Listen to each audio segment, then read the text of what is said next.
দেখো, ফেসবুক খুললেই খালি হিরণদা হিরণদা আর দেবদা আর দেবদা।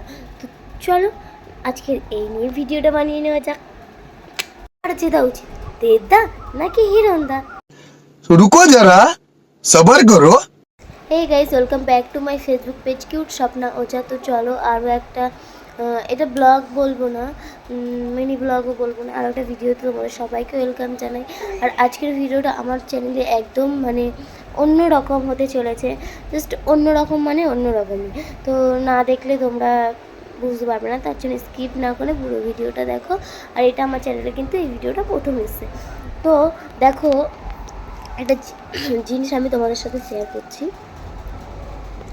ফেসবুক মানে ফোনের ফেসবুক আমরা খুললেই সব সময় দেখছি, এখন সামনে যেহেতু ভোট, সেই জন্য মানে কী বলবো, যখনই ফেসবুক খুলি তখনই ভোটের কিছু না কিছু মানে চলে আসে আমাদের মানে সামনে। তো স্ক্রল করলে তো সেখানে ঘাটালের দেবদা আর হিরণদাকে নিয়ে বেশিরভাগটাই আসে। এবার এটা কারণটা কি, যেহেতু দেবদা আমাদের সুপারস্টার, দেবদাকে আমরা সবাই খুবই ভালোবাসি, একদম মানে লাভ ইউ দেবদা আমি বলতে পারি। তো দেবদাকেও আমরা যেরকম সবাই খুব ভালোবাসি, সেরকম হিরণদাকেও আমরা সবাই খুব ভালোবাসি। আর এখানে আমি যেটা বলবো তোমাদেরকে, সেটা হলো দেবদা আর হিরণদা যে কথাগুলো মানে দেবদাকে বলছি যে বৃষ্টি হচ্ছে না কেন সেটা দেবদার দোষ, এই হয়েছে কেন সেটা দেবদার দোষ, দেবদা ওখানে ছিল এই ছিল, মানে এইগুলোকে নিয়েই কিন্তু ভিডিওগুলো দেখছি ভাইরাল করছে সবাই। তো আমি পার্সোনালি কোনো মানে পার্টির হয়ে কিছু বলছি না তোমাদেরকে, মানে সবার আগে ক্ষমা চেয়ে নিচ্ছি। আমি পার্টির হয়ে কোনো কথাই বলছি না। তো আমি শুধু বলছি এটুকুই যে দেখো কী হয়েছে, তোমরা তোমাদের উপরে আমি একটা ডিসিশান দেবো যে তোমাদের কী মনে হয়, দেবদা হচ্ছে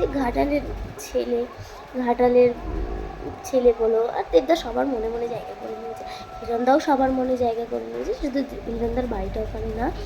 তো যাই হোক, আমি শুধু একটাই কথা তোমাদেরকে বলবো যে আমি কিন্তু কোনো পার্টির বিষয় নিয়ে বলছি না। তৃণমূল বা বিজেপিটাকে আমরা সাইডে তৃণমূল বা বিজেপি দুটো পার্টিকেই আমি সাইডে রাখলাম। আমি শুধু বলতে চাইছি দেবদা আর হিরণদা, আমি কিন্তু কোনো পার্টি নিয়ে বলছি না, আমি শুধু বলছি দেবদা আর হিরণদার মধ্যে কে জিতবে, এটা তোমাদের পার্সোনালি কী মনে হয় আমাকে কমেন্ট করে বলো। আমি শুধু এটুকুই বলবো, কে জিততে পারে বা কার জেতা উচিত, কার জেতা দরকার, তো বলতে পারো মানুষ হিসেবে কে জিতবে। আমি কিন্তু কোনো পার্টি হিসেবে বলছি না যে হ্যাঁ তৃণমূল জিততে হবে বা বিজেপি জিততে হবে। আমি কিন্তু তৃণমূল বিজেপি কারোর হয়েই কোনো কথা বলছি না, আমি এটা কিন্তু বারবার বলছি। আমি খালি বলছি যে কী মনে হয়, আমাদের দেবদা জিতবে নাকি আমাদের হিরণদা জিতবে? তো চলো তাড়াতাড়ি কমেন্ট করে কমেন্ট বক্সে এসে বলে যাও। আর যদি আমি কিছু ভুল বলে থাকি তার জন্য আমি সরি চেয়ে নিচ্ছি। তো এটাই শুধু আমার বলার ছিল, আর কিছু না। তো চলো টাটা, আজকের ভিডিওটা এই পর্যন্ত। আর আমি যেটা বললাম তার খুব সময় প্রমাণ যে আমি কেন বলছি, কী দেখে বলছি, আমি সবটা স্ক্রিনে দিয়ে দেবো, তোমরা দেখে নিও।